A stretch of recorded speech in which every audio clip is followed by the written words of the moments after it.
ನಮಸ್ಕಾರ, very good morning. ಇವತ್ತು ಶುಭ ಶುಕ್ರವಾರ, ಆಗಸ್ಟ್ 5ನೇ ತಾರೀಕು. ತಾಯಿ ಲಕ್ಷ್ಮಿಯನ್ನು ಆರಾಧಿಸುವ ದಿವಸ, ವರಮಹಾಲಕ್ಷ್ಮಿ ಹಬ್ಬ. ನಿಮ್ಮೆಲ್ಲರಿಗೂ ಶುಭಾಶಯಗಳು. 30 ನಿಮಿಷಗಳ 30 ಸುದ್ದಿಯ ಕೌಂಟ್ ಡೌನ್ ಶುರು ಮಾಡೋ ಟೈಮ್. ನಿನ್ನೆ ಆಗಿರುವಂತಹ ವಿದ್ಯಮಾನಗಳು, ಇವತ್ತು ನಡೆಯುವ ಎಲ್ಲ ಸುದ್ದಿಗಳನ್ನು ಈ ಅರ್ಧ ಗಂಟೆ ಕೌಂಟ್ ಡೌನ್ ಅಲ್ಲಿ ನಿಮ್ಮ ಮುಂದೆ ಇಡ್ತೀನಿ. ನಿಮ್ಮ ಜೊತೆ ನಾನು ಹರೀಶ್ ನಾಗರಾಜು. ಶುರು ಮಾಡೋಣ. ಮೊದಲೇ ನ್ಯೂಸ್ ಕಡೆ ಗಮನ ಹರಿಸೋಣ. ರಾಜ್ಯದಲ್ಲಿ ಮುಂದಿನ 5 ದಿನ ಭಾರೀ ಮಳೆಯಾಗುವುದರ ಬಗ್ಗೆ ಹವಾಮಾನ ಇಲಾಖೆ ಎಚ್ಚರಿಕೆ ಕೊಟ್ಟಿದ್ದಾರೆ. ಕರಾವಳಿ, ದಕ್ಷಿಣ ಒಳನಾಡು, ಮಲೆನಾಡು, ಬೆಂಗಳೂರು, ಮೈಸೂರು ಭಾಗದಲ್ಲಿ ಭಾರೀ ಮಳೆಯಾಗುತ್ತೆ ಅಂತ ಮುನ್ಸೂಚನೆಯನ್ನು ಹವಾಮಾನ ಇಲಾಖೆ ಕೊಟ್ಟಿದೆ. ರಾಜ್ಯದ ವಿವಿಧ ಜಿಲ್ಲೆಗಳಲ್ಲಿ ಹವಾಮಾನ ಇಲಾಖೆ ರೆಡ್ ಅಲರ್ಟ್ ಕೂಡ ಘೋಷಣೆ ಮಾಡಿದ್ದಾರೆ. ಮಳೆ ಮುನ್ಸೂಚನೆ ಬರ್ತಿದ್ದ ಹಾಗೆಯೇ ಜಿಲ್ಲಾಡಳಿತಗಳು ಎಚ್ಚೆತ್ತುಕೊಂಡಿದೆ. ನದಿ ಮತ್ತು ತಗ್ಗು ಪ್ರದೇಶದಲ್ಲಿರುವಂತಹ ಜನ ಎಚ್ಚರಿಕೆಯಿಂದ ಇರಬೇಕು ಅಂತ ಸೂಚನೆ ಕೊಟ್ಟಿದೆ.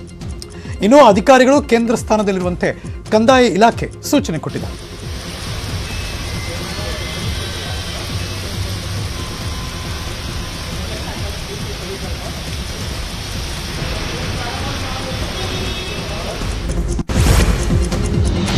ತುಮಕೂರಲ್ಲಿ ಭಾರೀ ಮಳೆಯಿಂದಾಗಿ 30ಕ್ಕೂ ಹೆಚ್ಚು ಮನೆಗಳಿಗೆ ನೀರು ನುಗ್ಗಿದೆ.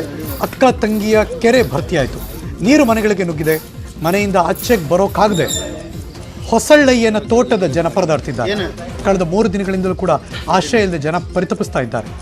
ತುಮಕೂರು ಮಹಾನಗರ ಪಾಲಿಕೆಯಿಂದ ಸಂತ್ರಸ್ತರಿಗೆ ಊಟದ ವ್ಯವಸ್ಥೆ ಕೂಡ ಮಾಡಿದ್ರು. ಆದರೆ ಊಟದಲ್ಲಿ ಹುಳುಗಳು ಪತ್ತೆಯಾಗಿದೆ. ಸಂತ್ರಸ್ತರ ತಮ್ಮ ಆಕ್ರೋಶ ವ್ಯಕ್ತಪಡಿಸಿದರು.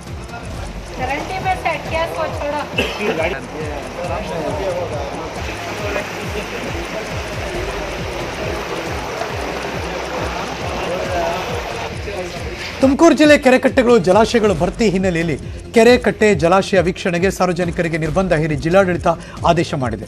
ದಿನನಿತ್ಯ ಹರಿತಿರುವ ನೀರು ನೋಡೋದಕ್ಕೆ ಜನ ಮುಂದಾಗ್ತಿದ್ದಾರೆ. ಜಿಲ್ಲೆಯಾದ್ಯಂತ ನೀರಲ್ಲಿ ಕೆಲವರ ಕೊಚ್ಚಿ ಹೋದ ಘಟನೆಗಳು ನಡೆದಿದೆ. ಹೀಗಾಗಿ ಜಿಲ್ಲಾಡಳಿತ ಈ ನಿರ್ಧಾರ ಕೈಗೊಂಡಿದೆ. ನಿಯಮ ಉಲ್ಲಂಘಿಸಿದ್ರೆ ವಿಪತ್ತು ಕಾಯ್ದೆ ಅಡಿ ಪ್ರಕರಣ ದಾಖಲು ಮಾಡ್ತೀವಿ ಅಂತ ಸೂಚನೆ ಕೊಟ್ಟಿದ್ದಾರೆ.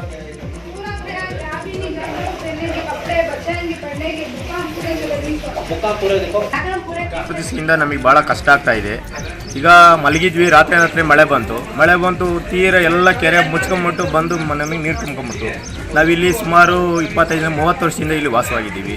ನಮಗೆ ಸರ್ಕಾರದಿಂದ ಹಕ್ಕುಪತ್ರ ಕೊಟ್ಟಿದ್ದಾರೆ, ಖಾತೆ ಪಾಣಿ ಎಲ್ಲ ಕಟ್ತಾ ಇದ್ದೀವಿ ನಾವು. ಇಲ್ಲಿ ಏನಾಗಿದೆ ಅಂದರೆ ರಾಜಕಾಲುವೆಗಳೆಲ್ಲ ಮುಚ್ಕೊಂಬಂದು ಇಲ್ಲಿ ಕೆರೆ ತುಂಬಿಟ್ಟಿದೆ. ಆ ಕೆರೆನ ರಾಜಕಾಲುವೆ ತೆರವುಗೊಳಿಸಿದ್ರೆ ನಮಗೆ ಅನುಕೂಲ ಆಗುತ್ತೆ. ಇಲ್ಲ ಅಂದರೆ ನಮಗೆಲ್ಲ ಭಾಳ ಕಷ್ಟ ಆಗುತ್ತೆ. ಎಲ್ಲ ಬಡವರೇ ಇರೋದು, ಎಲ್ಲ ಕೂಲಿ ನಿರ್ಗತಿಕರು ಇಲ್ಲಿ. ಈಗ ಮನೆಗಳು ಬಿದ್ದೋಗಿದೆ, ನಮ್ಮ ತಿನ್ನೋ ಅನ್ನ ಎಲ್ಲ ನೀರು ಪಾಲಾಗಿದೆ. ಚಾಮರಾಜನಗರದಲ್ಲಿ ವರ್ಣನ ಆರ್ಭಟ ಜೋರಾಯಿತು. ಸತತ 4 ಗಂಟೆಗೂ ಹೆಚ್ಚು ಕಾಲ ಧೋ ಅಂತ ಮಳೆ ಬಂತು.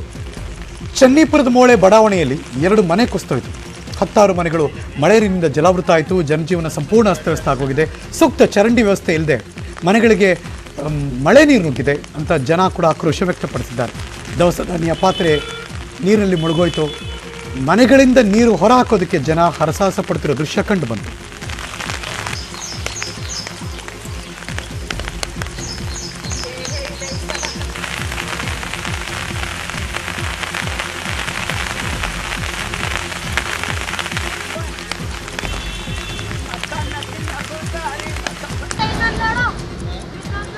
ಚಾಮರಾಜನಗರ ಜಿಲ್ಲೆಯ ಅವಳಿ ಜಲಾಶಯಗಳು ಭರ್ತಿಯಾಗೋಗಿದೆ.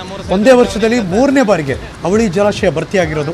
ಸುವರ್ಣವತಿ ಹಾಗೂ ಚಿಕ್ಕೋಳೆ ಜಲಾಶಯ ಭರ್ತಿಯಾಗಿದೆ. ಜಲಾಶಯದಿಂದ ನದಿಗೆ ನೀರನ್ನು ಬಿಡ್ತಿದ್ದಾರೆ. ಇನ್ನು ನದಿ ಪಾತ್ರದ ಜನ ಮುನ್ನೆಚ್ಚರಿಕೆಯಿಂದ ಇರಬೇಕು ಅಂತ ಚಾಮರಾಜನಗರ ಜಿಲ್ಲಾಡಳಿತ ಸೂಚನೆ ಕೂಡ ಕೊಟ್ಟಿದೆ.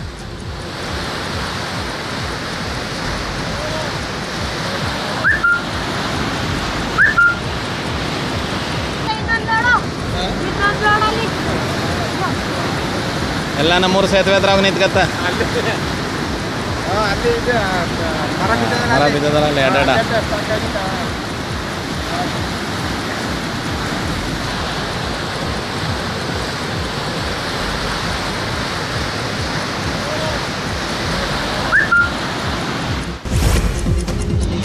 ಚಾಮರಾಜನಗರ ಜಿಲ್ಲಾದ್ಯಂತ ಭಾರೀ ಮಳೆ ಆಗ್ತಿರೋ ಹಿನ್ನೆಲೆಯಲ್ಲಿ 2 ದಿನ ಚಾಮರಾಜನಗರ ಶಾಲೆಗಳಿಗೆ ರಜೆ ಘೋಷಣೆ ಮಾಡಿ ಜಿಲ್ಲಾಧಿಕಾರಿ ಆದೇಶ ಹೊರಡಿಸಿದ್ದಾರೆ.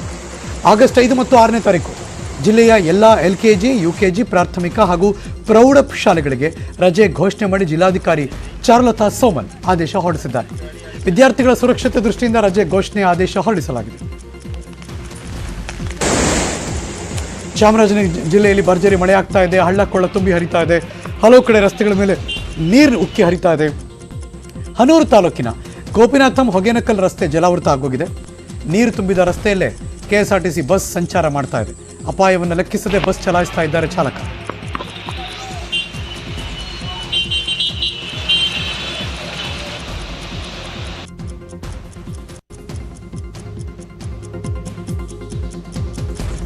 ಮರಿ ಓದಿಸ್ತಾ ಇದೀವಿ ಸರ್. ನಮ್ಗೆ ಈ ಸಮಸ್ಯೆ ಮನೆ ಕಳಕ್ಕೂ ಜಾಗ ಇಲ್ಲ ಸರ್. ನೀರು ತುಂಬ್ಕೊಂಡಾಗ ಮಳೆ ಯಾರು ನಗರಸಭೆಯವರು ಯಾರು ನೋಡ್ಕೊಂಡ್ ಬಂದ್ರು ಹೋದ್ರು ಏನು ಪರಿಹಾರ ಮಾಡಿಲ್ಲ ಸರ್. ಪುಟ್ಟಣ ಶೆಟ್ಟಿ ಅವರು ಬಂದು ನೋಡಿಲ್ಲ ಸರ್, ಏನು ನೋಡಿಲ್ಲ ಮಾಡಿಲ್ಲ ಪರಿಹಾರ ಮಾಡಿ.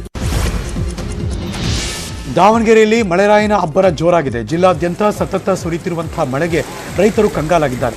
ಈಗಾಗಲೇ ಅತಿ ಹೆಚ್ಚು ಮಳೆಯಾದ ಹಿನ್ನೆಲೆಯಲ್ಲಿ ಸಾವಿರಾರು ಎಕರೆ ಮೆಕ್ಕೆಜೋಳ ನಷ್ಟ ಆಗಿತ್ತು. ಇದೀಗ ಮತ್ತೆ ಸುರಿಯುತ್ತಿರುವಂತಹ ಮಳೆರಾಯ ಕೇಡ್ ತರೋದು ನಿಶ್ಚಿತ ಅಂತ ಆತಂಕಕ್ಕೆ ಒಳಗಾಗಿದ್ದಾರೆ ಜನ. ರಾಜ್ಯ ಸರ್ಕಾರ ರೈತರ ಸಂಕಷ್ಟಕ್ಕೆ ಸ್ಪಂದಿಸಬೇಕು ಅಂತ ರೈತರು ಮನವಿ ಮಾಡ್ಕೋತಿದ್ದಾರೆ.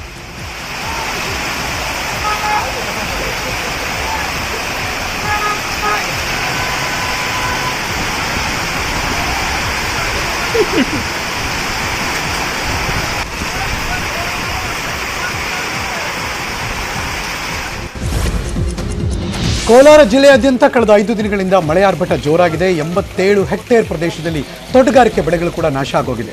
ತೋಟಗಾರಿಕಾ ಬೆಳೆ ನಾಶದ ಒಟ್ಟು ಮೌಲ್ಯ 70.18 ಲಕ್ಷ ಅಂದಾಜಿಸಲಾಗಿದೆ. 113 ಹೆಕ್ಟೇರ್ ಪ್ರದೇಶದಲ್ಲಿ ಕೃಷಿ ಬೆಳೆಗಳು ನಾಶ ಆಗಿವೆ. 120 ಕಿಲೋಮೀಟರ್ ಉದ್ದದಷ್ಟು ರಸ್ತೆಗಳು ಹದಗೆಟ್ಟಿವೆ. 17 ಸೇತುವೆಗಳಿವೆ. ಹದಗೆಟ್ಟ ರಸ್ತೆ ಹಾಗೂ ಸೇತುವೆ ದುರಸ್ತಿಗೆ 17 ಕೋಟಿ ಅನುದಾನಕ್ಕೆ ಪ್ರಸ್ತಾವನೆ ಸಲ್ಲಿಸಲಾಗಿದೆ. ಜಿಲ್ಲೆಯಲ್ಲಿ 6 ಮನೆಗಳು ಕುಸಿತೋಗಿದೆ.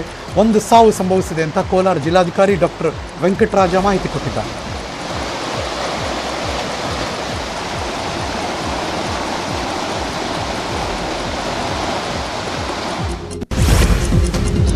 ಕಲಬುರಗಿಯಲ್ಲಿ ಬಿಟ್ಟು ಬಿಡದೆ ಧಾರಾಕಾರವಾಗಿ ಮಳೆ ಸುರಿತಾ ಇದೆ. ಕೇಂದ್ರೀಯ ಬಸ್ ನಿಲ್ದಾಣದ ಮುಂಭಾಗದಲ್ಲಿ ರಸ್ತೆ ಮೇಲೆ ನೀರು ತುಂಬಿ ಹರಿತಾ ಇದೆ. ರಸ್ತೆ ಪಕ್ಕದಲ್ಲಿ ನಿಂತಿದ್ದ ವಾಹನಗಳು ನೀರಲ್ಲಿ ಮುಳುಗಡೆ ಆಗೋಗಿದೆ. ಇದರಿಂದ ವಾಹನ ಸವಾರರು ಪರದಾಡ್ತಿದ್ದಾರೆ.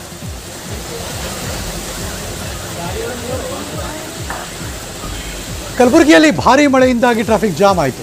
ಮಳೆ ಜೋರಾಯಿತು. ನಗರದ ಲಾಲ್ಗೇರಿ ಕ್ರಾಸ್, ಆನಂದರಾವ್ ಸರ್ಕಲ್ ಸೇರಿದಂತೆ ಹಲವಾರು ಕಡೆ ಟ್ರಾಫಿಕ್ ಜಾಮ್ ಕಂಡು ಬಂತು. ಸಂಚಾರ ದಟ್ಟಣೆ ಕ್ಲಿಯರ್ ಮಾಡೋದಕ್ಕೆ ಸಂಚಾರಿ ಪೊಲೀಸರು ಹರಸಾಹಸಪಟ್ಟರು. ಲಾಲ್ಗೇರಿ ಕ್ರಾಸ್ನಲ್ಲಿ 1 ಅಡಿಯಷ್ಟು ಮಳೆ ನೀರು ಹರಿತಾ ಇತ್ತು. ನೀರಿನಲ್ಲಿ ಸಂಚಾರ ಮಾಡೋದಕ್ಕೆ ವಾಹನ ಸವಾರರು ಪರದಾಡೋ ದೃಶ್ಯ ಕಂಡು ಬಂತು.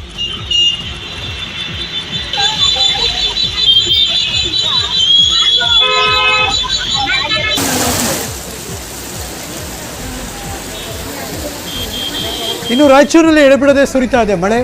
ಹಲವು ಸೇತುವೆಗಳು ಜಲಾವೃತ ಆಗೋಗಿದೆ. ಮುಳುಗಿದ ಸೇತುವೆ ನೀರಿನ ಮೇಲೆ ಶಾಲಾ ವಾಹನ ಚಲಾಯಿಸಿದ್ದಾನೆ ಚಾಲಕ. ಲಿಂಗಸಗೂರು ತಾಲೂಕಿನ ಚಿತ್ತಾಪುರ ರಸ್ತೆಯ ಬೆಂಡೋಣಿ ಹಳ್ಳದಲ್ಲಿ ಘಟನೆ ನಡೆದಿದೆ.